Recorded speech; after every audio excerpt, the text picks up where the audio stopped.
예, 안녕하십니까. 3주차 예습 강의 시작하기 전에 2주차 거 복습하고 시작하겠습니다. 2주차 때 뭘 배웠습니까? 이온결합과 공유결합 배웠죠. 예, 일단 그게 큰 축을 잡고 이제 그 곁다리들을 배웠는데 한번 정리를 해봅시다. 2주차 거 복습이에요. 자, 우리가 뭘 배웠어요? 처음에 주기율표를 배웠죠. 주기율표에는 뭐랑 뭐가 있었어? 그 주기와 족이 있었죠? 주기는 몇에서 몇 주기까지? 1에서 7주기까지. 그 다음에 족은 1에서 18족까지 있었죠? 근데 족에서 좀 특별한 일이 뭐냐면 3족부터 12족까지는 2주기와 3주기에는 없어요. 그래가지고 텅 비어 있어요. 근데 우리가 외우는 것은 몇 번까지야? 20번까지지요. 그러니까 이게 2주기, 3주기가 텅 비어 있으니까 이게 아마 헷갈릴 거예요. 1족, 2족, 13족 이런 식으로 쭉 넘어가니까. 오케이? 그 헷갈린 부분 잘 정리해 주시고. 자, 일단 그리고 원소와 원자의 개념도 정리를 했었죠. 원소는 종류고 원자는 개수의 개념이에요. 예를 들어서 CO2 한 분자에 포함된 원소는 탄소와 산소 두 종류고 CO2 한 분자에 포함된 원자의 개수는 총 3개라고 배웠습니다. 자, 했었고 이제 뭘 배웠었냐? 금속과 비금속과 중금속을 배웠어요. 금속에는 웬만하면 고체인데 수는 액체라고 배웠었고, 그 다음에 그 원자 번호 1번에서 20번까지 중에서의 금속은 총 7가지라 배웠어요. 2주기에 2개, 3주기에 3개, 4주기에 2개. 리튬, 베릴륨, 그 다음에 나마, 알, 그 다음에 카카, 이렇게 7가지는 외우더라고 했었죠. 자, 금속은 20번까지 해서 7개다. 자, 비금속은 기체나 고체라고 했는데 브로민은 액체예요. 이 말은 뭐예요? 얘는 고체도 있고 기체도 있고 액체도 있다 이거죠. 얘는 웬만하면 고체고 그 다음에 수은이라는 액체도 있다. 괜찮습니까? 그 다음에 중금속은 금속과 비금속의 중간 성질인데 4가지 외우라고 그랬습니다. 붕소, 규소, 저마늄, 비소. 괜찮아요? 자, 이제 이렇게까지 했고, 그 다음에 이제 주기율표에서 특징이 있는 족이 3가지 족이 있어요. 1족, 17족, 18족이에요. 얘는 알칼리 금속이라 했었고, 얘는 할로젠 원소라 그랬고, 그 다음에 얘는 비활성 기체라 그랬어요. 자, 알칼리 금속의 특징은 뭘 제외? 수소 제외. 그 다음에 할로젠 원소는 뭐예요? 그 풀 먹는 염소는 염소를 부러워하는 아이. 풀 먹는 염소를 부러워하는 아이, 이렇게 외우라고 그랬고, 기기액고라고 그랬고, 그 다음에 또 노노적보, 노랑노랑 적갈색 보라색. 기기액고 노노적보. 됐죠? 그 다음에 알칼리 금속은 고체고 광택이 나고 금속지구 밀도가 작아서 칼로 잘릴 수 있다 그랬고, 반응성이 커서 산소와 반응하여 광택을 잃고 물과 반응해서 수소기체를 발생하고 그 수용액은 염기성이라고 말했고, 자, 할로젠은 나트륨과 반응해서 열과 빛을 내고 그 다음에 수소와 반응하여 수소용액은 산성을 띈다 그랬죠. 예, 참 이렇게 할 말이 많은데 지금 여기다 다 적기에는 시간이 부족하니까 이렇게 구두로 대체하겠습니다. 오케이? 자, 비활성 기체는 가장 큰 특징이 안정하다는 뜻이에요. 안정하다는 건 뭐예요? 이제 화학 결합을 안 한다는 거죠. 오케이? 그러면 화학 결합을 안 하니까 그 원자 하나로도 뭘 결정해?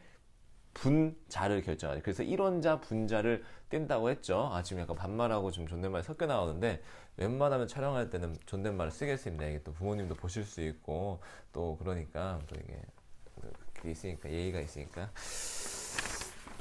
그 다음에 할로젠 원소의 예시로는 헬륨, 네온, 아르곤 등이 있습니다. 자, 그 다음 나온 것이 이제 드디어 화학결합을 배울 텐데 그에 앞서서 또 2가지 개념이 나오죠. 전자배치와 원자가 전자. 전자배치는 뭐예요? 전자배치.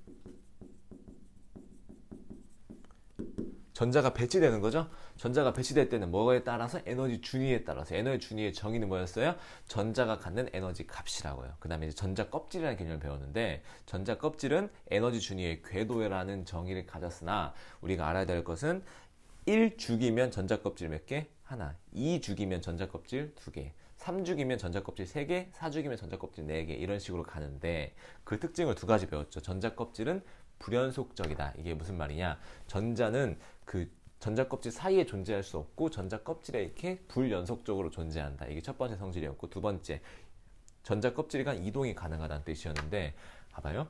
전자껍질의 안쪽에 스스로 에너지가 낮다고 했어요. 이 말은 뭔 뜻이에요?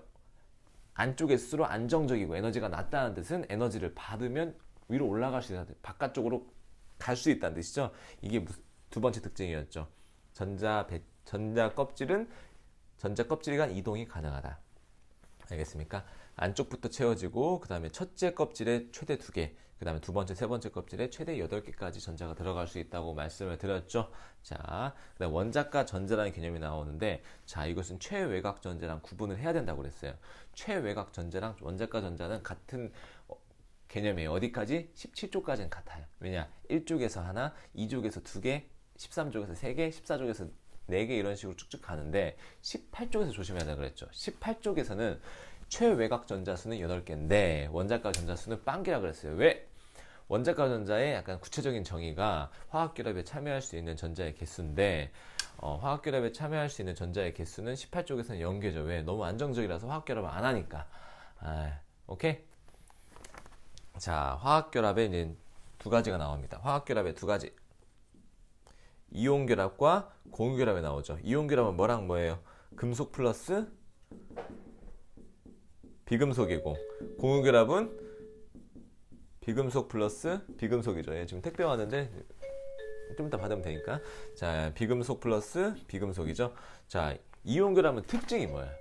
금속과 비금속이 만났을 때 금속은 전자를 버리고 금속은 전자를 버리고 비금속은 그 전자를 얻어서 얘는 양이온이 되고 얘는 음이온이 돼서 이 2개가 뭐에 따라서 결합을 해? 정전기적 인력에 따라서 결합을 하죠. 이것은 공유하지 않아요. 얘는 정전기적 인력에 따라서 결합하는 놈들이 이온 결합입니다. 자, 공유 결합은 비금속과 비금속이 만나서 서로 전자를 공유하는 거예요. 나 2개 필요한데 네 거 2개 써도 돼? 너 같이 공유하자. 나도 전자 2개 더 필요한데 네 거 써도 돼? 그래 같이 공유하자 해가지고 이렇게 서로 비금속끼리 전자를 공유해서 결합하는 것이 공유 결합입니다. 오케이?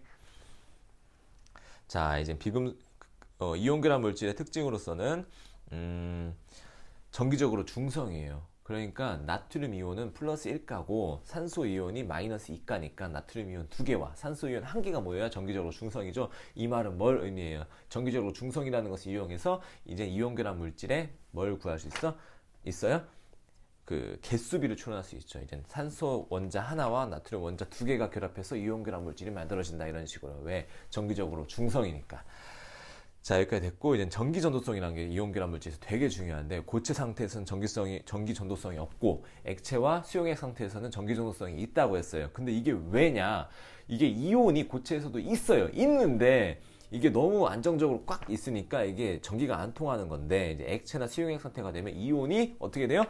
이게 이제 자유롭게 움직일 수 있어서 이제 전기 전도성이 있게 됩니다. 그래서 전압을 가하게 되면 전류가 통하는 거죠. 이게 이온 결합 물질의 특징이었고, 이제 공유 결합 물질의 특징을 알아봐야 되는데, 일반적으로 분자예요, 공유 결합 물질은. 하지만 일반적이라는 말은 예외가 있다는 뜻이죠. 예외. 제가 뭐라고 했어요? 탄소 나노튜브라는 것은 공유 결합 물질이나 뭐가 아니에요? 분자가 아니에요. 오케이?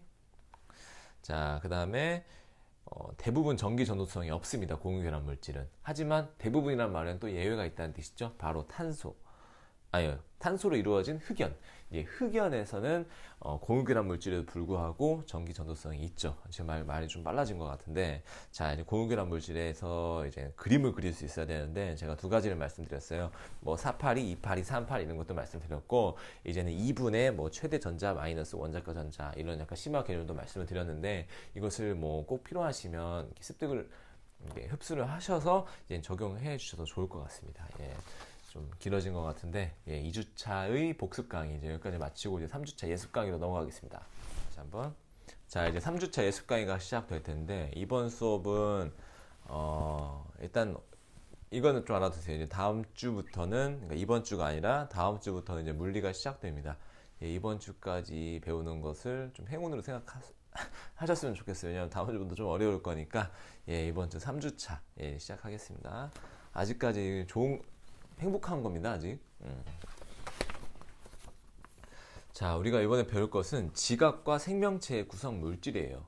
자, 저번 시간에 이때까지는 원소가 어떤 규칙을 가지고 분자를 만들어내는지, 화학 결합을 통해서 어떤 새로운 물질을 만들어내는지 배웠으면 이제 그 결과물들이 지각과 생명체를 어떻게 구성하고 있는지 그걸 배워보겠습니다. 첫 번째, 지각은 어떻게 구성되는지 배웁니다. 자, 지각은 뭘로 구성되냐? 규산염 광물로 구성이 됩니다. 자, 규산염 광물 되게 발음하기도 힘든데 한번 입으로 따라해 보세요. 입에라도 좀 익숙해져서 오면 좋겠어요. 규산염 광물 좀 입에 붙으셨습니까? 네, 저도 이제 규산염 광물 좀 붙은 것 같죠? 자, 규산염 광물로 이루어진 게 지각인데 그 특징에 대해서 배우겠습니다. 그 기본 골격은 규산염 삼연체예요. 규산염 삼연체를 기본 골격으로 하는 규산염 광물은 지각을 이룬다는 말이죠. 이게 되게 아나운서 시험 보는 것 같습니다. 자, 이제 거기에 가장 중요한 게 결합 구조에 대해서 배우는 거예요. 규산염 광물이 어떤 결합 구조를 가져서 어떤 물질을 만들어서 지각을 형성하는지 그 5가지에 대해서 배웁니다. 자, 첫 번째 독립형 구조, 두 번째 단사슬 구조, 자, 세 번째 복사슬 구조, 네 번째 판상 구조, 다섯 번째 망상 구조예요. 자, 이름만 들어도 좀 어려워 보이는데 사실 그림 보면서 이해하면 별거 없다는 것을 수업 시간에 한번 보여드리도록 하겠습니다. 자, 그 다음에 지각은 뭐 이 정도만 하면 되고, 두 번째가 이제 생명체예요. 자, 생명체는 어떤 물질로 이루어졌느냐? 크게 탄소화합물과 비탄소화합물로 이루어져 있어요. 여기다가 비탄소화합물로 이루어졌는데, 탄소화합물에는 우리가 잘 아는 탄단지, 그 다음에 핵산이라는 개념이 나와요. 핵산이란 말이 되게 어려워 보이는데 사실 DNA와 RNA를 그냥 합쳐서 얘기하는 게 핵산입니다. 비탄소화합물에는 크게 물과 무기염료가 있어요. 여기 뭐 비타민도 있고 더 있는데 그냥 여기서는 물과 무기염료만 나오는 것 같아요. 우리는 교육과정을 준수하니까요. 자, 아무튼 이렇게 탄단지, 핵산, 그 다음에 여기서 물, 무기염료가 있는데 이 교육과정에서 강조하는 것은 단백질과 핵산입니다. 그래서 단백질과 핵산의 기본 단위체에서 배워요. 기본 단위체란 말은 또 제가 수업 시간에 정리를 해드릴 건데 그냥 어떻게 보면 가장 기본이 되는 단위라고 보면 돼요. 그래서 단백질의 가장 기본이 되는 단위에 아미노산이 나오고 핵산의 가장 기본 단위인 뉴클레오타이드가 나와요. 자, 이제 아미노산과 뉴클레오타이드가 어떤 결합을 해서 단백질을 만들고 핵산을 만드는지에서 그 원리에 대해서 공부를 해 보도록 하겠습니다. 그리고 이제 단백질, 핵산을 가장 강조했다고 하는데 단백질의 기능은 무엇이고 핵산의 기능은 무엇인지 기능도 공부하고 형성 원리도 공부하는 이런 시간을 가져보도록 할 거고요. 자, 이제 지각의 구성 물질과 생명체의 구성 물질이 끝나면 이제 신소재라는 단어가 나옵니다. 과연 그 신소재를 어떻게 개발했는지. 자, 이제 신소재 세 번째 신소재 첫 번째가 뭐냐? 전기적 성질을 이용해서 신소재를 개발한 사례가 나옵니다. 전기적 성질이라는 것은 도체, 그 다음에 부도체, 반도체 이런 것이 전기적 성질인데 이 성질을 어떻게 잘 이렇게 해가지고 신소재를 만들었는지 이제 배워보도록 할 건데 그 첫 번째가 액정이에요. 우리 휴대폰이나 이제 터치 그런 액정에 대해서 배우고 두 번째가 반도체. 모든 전자제품에는 반도체가 들어간다고 해도 할 수도 볼 수 있는데 자, 전기적 성질을 이용한 액정과 반도체에서 배우고 이제 자기적 성질이에요. 예, 자기적이란 말은 이제 자석의 성질을 이용한 이제 신소재에서 배울 건데 이 첫 번째가 초전도체. 이름 되게 멋있지 않아요? 초전도체. 자, 두 번째가 이 이름도 멋있어요. 네오디듐 자석. 네오디듐 자석. 되게 이름 멋있잖아요. 초전도체, 네오디듐 자석. 그 다음에 세 번째가 기타 이제 여러 신소재를 배울 텐데 크게 보면 나노 기술을 활용한 것. 나노 기술이라는 것은 엄청 이 쥐똥만한 거 가지고 어떻게 활용을 하는지 나노 기술에 대해서 볼 거고, 그다음에 이제 자연 모방. 생각보다 우리는 자연 모방을 많이 해요. 자연은 되게 멋있어요. 진짜 이 자연을 모방해서 여러 가지 뭐 이렇게 쉽게 말하면 뭐 이렇게 있잖아요. 그 신발 찍찍이 이런 것도 다 자연 모방한 거니까 그런 거에 대해서 배워보겠습니다. 자, 그러니까 크게 보면 정기적 성질과 자기적 성질과 기타인데 이 안에 액정 반도체, 초전도체, 네오디듐 자석, 그다음에 나노 기술, 자연 모방 이렇게 신소재를 정리하면 될 것 같습니다. 양 많냐고요? 네, 조금 많습니다. 저번 시간에 내가 쉬울 거라고 했는데 어렵다고 약간 이렇게 아우성이 있어서 이번에는 뭐 엄포로 내겠습니다. 어렵진 않고 좀 양이 있습니다. 왜냐하면 저희가 일주일에 한 번 있는 수업이고 그다음에 이제 양이 없을 수가 없는 게 방학 동안에 수업 한 10번밖에 못해요 저희가. 왜냐면 10번이라고 하면서 2달 반인 거니까 저희가 12월 초중반에 시작하지 않았습니까?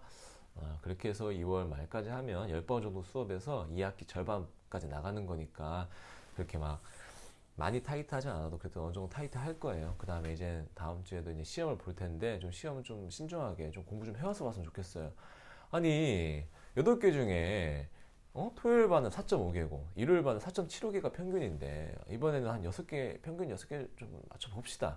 아니 그게 크게 어려운 고난도 문제 갖다 주는 것도 아니고 기본 개념 공부를 갖다 주는 건데 좀 시험은 좀 잘 봅시다. 예? 그리고 저는 물론 저번 그 전 시간에 배웠던 걸 기본으로 시험 문제를 낼 텐데 이제 앞으로 가면 갈수록 이제 그 전전 거, 전전전 거 이렇게 조금씩 섞어서 낼 거예요. 그러니까 제발 이런 마인드는 버려요. 오늘 공부한 거 다음 그냥 오늘만 넘기자. 이번 주만 넘기자 이러지 말고 어차피 이제 1학기 공부하실 거 아닙니까? 그때 좀 기억이 나. 머릿속에 있으면 얼마나 편하겠어요. 그때 가서 수학 공부 좀 하고 영어 공부 좀 하고 그러면 좋잖아요. 그러니까 방학 동안 일주일에 한 번 수업 듣고 어느 정도 하루에 20분, 30분씩만 공부를 하면 학기 중에도 좀 스무스하게 넘어갈 수 있는데 제발 공부 좀 합시다. 에? 좀 이렇게 한 가지 말씀드릴 것이 아무리 좀 재밌게 설명을 하고 이해하기 쉽게 설명을 해서 수업이 재밌어도 이게 결과로서 안 나타내면 그 수업은 망한 수업이에요. 그것은 여러분의 시간, 제 에너지, 여러분의 에너지, 그 다음에 여러 가지 낭비예요, 낭비. 머릿속에 있어야지 머릿속에서 지워지면 그것은 낭비입니다. 에? 낭비하지 맙시다, 여러분. 두수민이었습니다.